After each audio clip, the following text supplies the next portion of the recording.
Essa semana eu atendi uma paciente no pós-parto, no qual ela teve uma gravidez com um bebê extremamente restrito. Ela já me procurou com esse diagnóstico. E uma preocupação que ela me relatou nessa consulta de pós-parto foi em relação ao crescimento do bebê após o nascimento. Eu me chamo Arley Cleves, eu sou médico materno-fetal e atuo com foco na prevenção de complicações obstétricas. E esse vai ser o tema do nosso vídeo de hoje. Como que a gente espera que esse bebê cresça após o parto? Será se ele vai continuar sempre muito pequeno e ele não recupera esse crescimento dele? Ou será se ele recupera e cresce de uma maneira mais adequada, mais próxima da normalidade?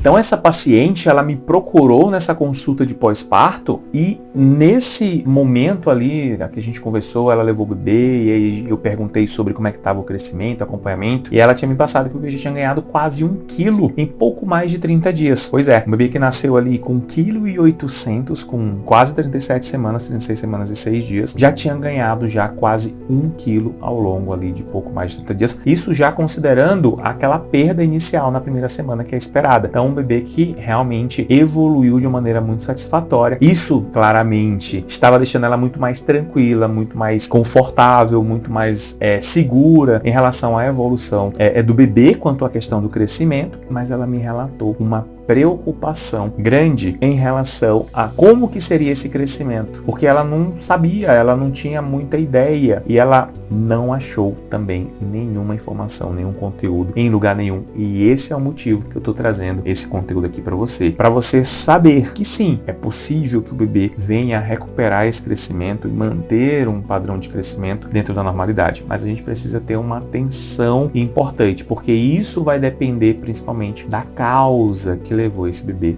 a ter uma restrição. Maravilha? Então, se você ainda não viu um vídeo que eu explico mais sobre restrição de crescimento aqui no canal, já clica aqui para você saber mais detalhes. O que eu vou falar aqui é sobre as principais causas. Existem 5 causas associadas à restrição de crescimento fetal. Principal causa aqui, o bebê ele é pequeno constitucional, ou seja, esse é o potencial genético dele realmente, porque os pais têm uma estatura mais reduzida, então o bebê ele vai crescer mais ou menos nessa faixa ali, próximo do limite inferior da normalidade, ou um pouquinho abaixo disso. Ou pode ser por insuficiência placentária, primeiro constitucional, depois insuficiência placentária, aí a gente vai ter causas genéticas, infecções congênitas e a última causa, não menos importante, causas nutricionais. No vídeo sobre restrição de crescimento você vai saber mais detalhes sobre cada uma dessas. Mas pensando nessas 5 possibilidades, para cada uma delas a gente vai ter um padrão de crescimento mais esperado. Aquelas causas na qual o bebê ele vai ter uma possibilidade de recuperar esse crescimento dele mais para dentro do limite da normalidade,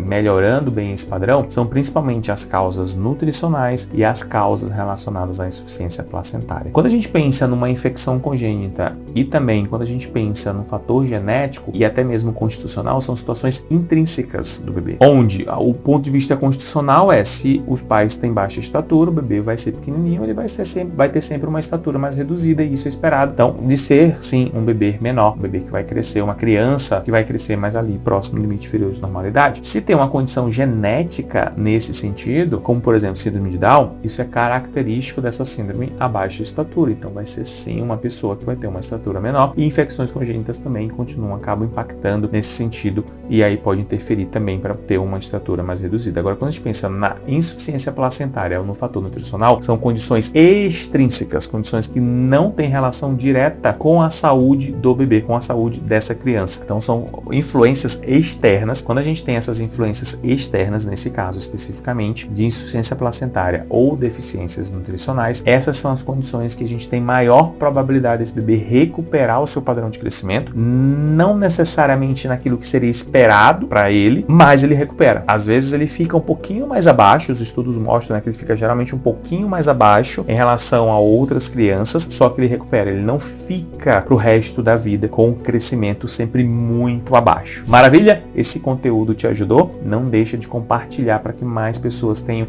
acesso a essas informações e possa sentir a mesma segurança, tranquilidade e clareza que você sentiu através desse conteúdo que eu compartilhei contigo. Da mesma forma, eu peço para você curtir se ele te ajudou. Assim o YouTube entende que ele é um conteúdo relevante e ele entrega para mais pessoas, e já compartilha também com o máximo de pessoas. E não deixe de sair daqui agora desse vídeo sem se inscrever, garantir a sua inscrição nesse canal e ativar o sininho das notificações para sempre que tiver vídeo novo você receber e assistir o vídeo em primeira mão. Maravilha? Eu fico por aqui e eu te vejo no próximo vídeo.